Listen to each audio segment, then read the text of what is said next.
what's going on, guys? It's McCall, and today I want to bring you guys a product review of the Flashpoint Xplor and R2 system. So before I was shooting with the Flashpoint Xplors, I was actually using the Pulse Buff Einsteins, and those were fantastic monolights. The only reason why I had to switch was because Pulse Buff is a little bit behind in the industry right now, and I shoot a lot of action sports as well as just portrait photography on location, and high-speed sync is something that I really need. Now, I went ahead and got the TTL version of the Flashpoint Zoom Speedlight and the Flashpoint Xplor, and the reason is because I'm starting to do a few events here and there, and the TTL has come in very handy, and I can already say that this TTL is very accurate. Alright, so now you guys know that I switched over to the Flashpoint R2 series. Now I'm going to show you guys what the equipment is like and what I think about it. So I'm going to go ahead and start by opening up the Flashpoint Xplor 600 bag. And there's enough unboxing videos on the internet, so I'm just gonna quickly go through and let you guys know that it comes with a reflector, with the diffuser panel at the face of it. This is great because most other companies, you would have to buy this stuff separately. It's good to know that Flashpoint's including this stuff with their bags. Now you got the carrying strap, you got the battery charger, and here is the battery for the back. Now, I believe, don't quote me on this, but I believe you get up to 650 full power flashes, and they're not kidding when they say that. I have been getting just a tremendous amount of light for many hours at a time out of these Flashpoint Xplors. And here is the light itself. It really is a great light, guys. The build quality on it's good. I mean, you can give it a good knock and it's solid. It doesn't have a real plasticky feel to it. And I'll give you guys a look at the bulb here. And one thing that I liked about these over like the Profoto B1s is the fact that they illuminate the entire softbox because of the exposed bulb design. And I feel like that's really great. Now, here's one thing that I don't really like about these lights. So whenever you mount these up on a stand, they're great, but they have this weird clicking mechanism if you want to adjust the tilt.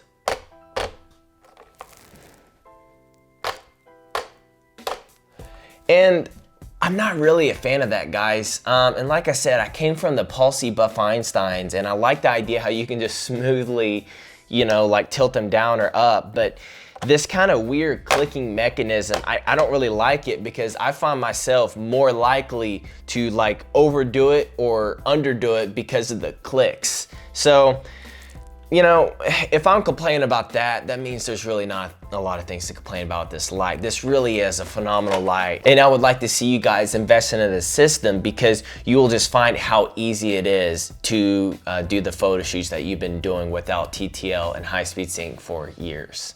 So one of the things that pushed me to make a review on the Flashpoint system was actually the simple fact that nobody has really talked about the mount on the Flashpoint Xplor.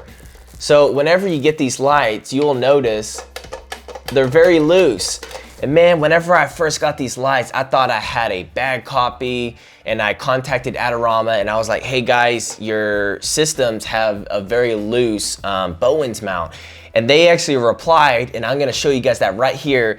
They said, hey Lane, actually, we made that mount intentionally loose. And I found that hard to believe at first, but it kind of made sense the more I read the email because there are variations in the Bowens S-mount adapters on the market. So I have not had any kind of modifier fall off or even become close to falling off, but just to let you guys know, you don't have a bad system if your mount is loose. So I hope I kind of cleared that up for you guys.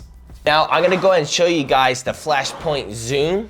Now I have the lithium version, and let me tell you guys, I was hesitant about going this route because I have a bunch of rechargeable AA battery stations, and I like the idea of I can go anywhere in the world and get AA batteries if they were to run out. However, I cannot really beat the fact of how quick the recycle time is on these lights, as well as just the power I get out of them.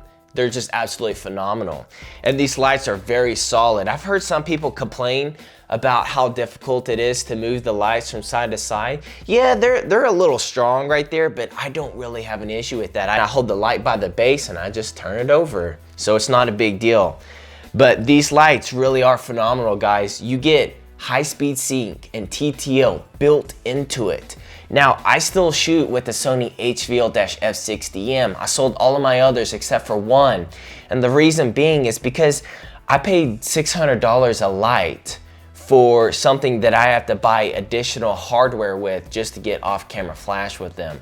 So if I want to shoot off-camera, you know, out on location somewhere, I have to carry around that receiver with me. And that's not something I'm a fan of. With these lights, for $180, guys, you're getting all that stuff built in. It has everything that the Sony HVL-F60M has, minus the little LED light. But the bounce card, the diffuser panel, TTL, high-speed sync, it's everything I need. All right, guys, so another accessory I got for my Flashpoint Xplors is I actually got two of these AC adapters.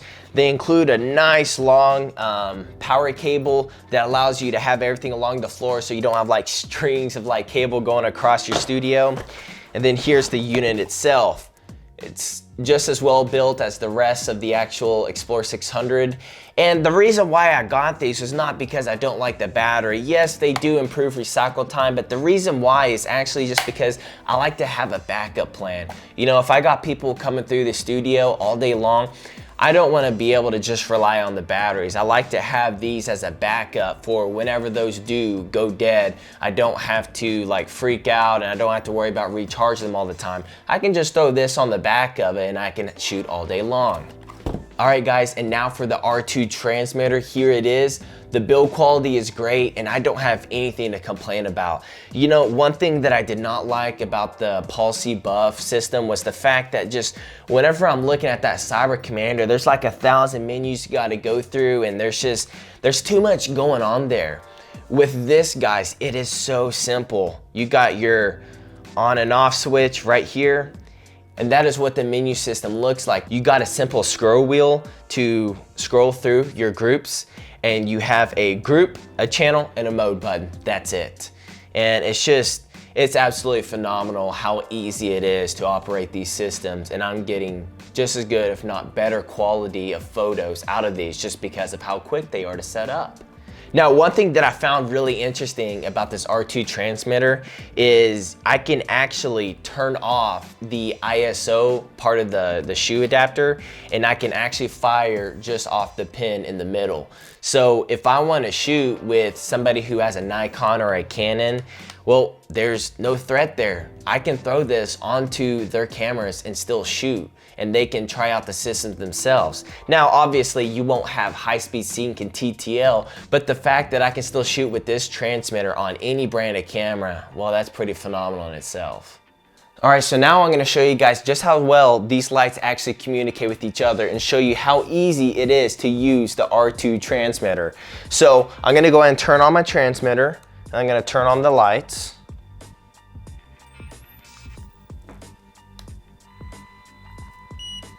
All right, so I just turned them both on and the Xplor is on group D. So I'm just gonna change that to A. Simple as that. So I'm on group A, and right here, I'm on group B. And they are both already set to channel 1. And I'm already firing, guys.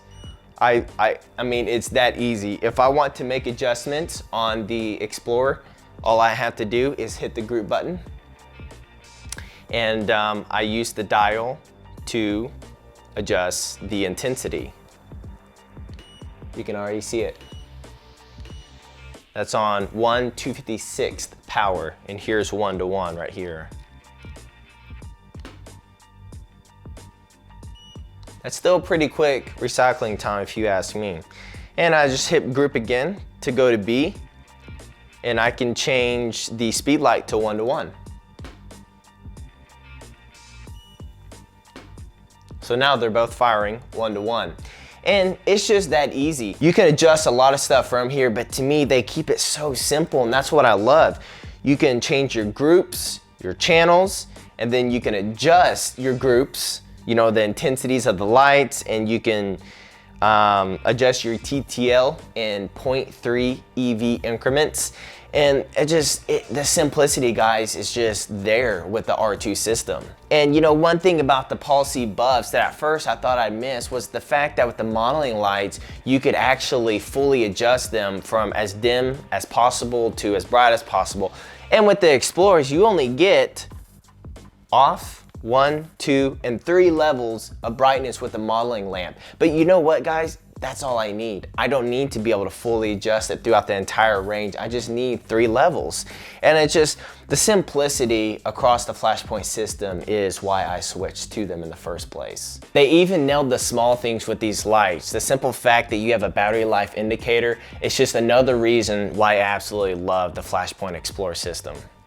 All right, so I hope you guys enjoyed the review of the Flashpoint R2 system. I give it a 2 thumbs up, and I hope you guys test it out too.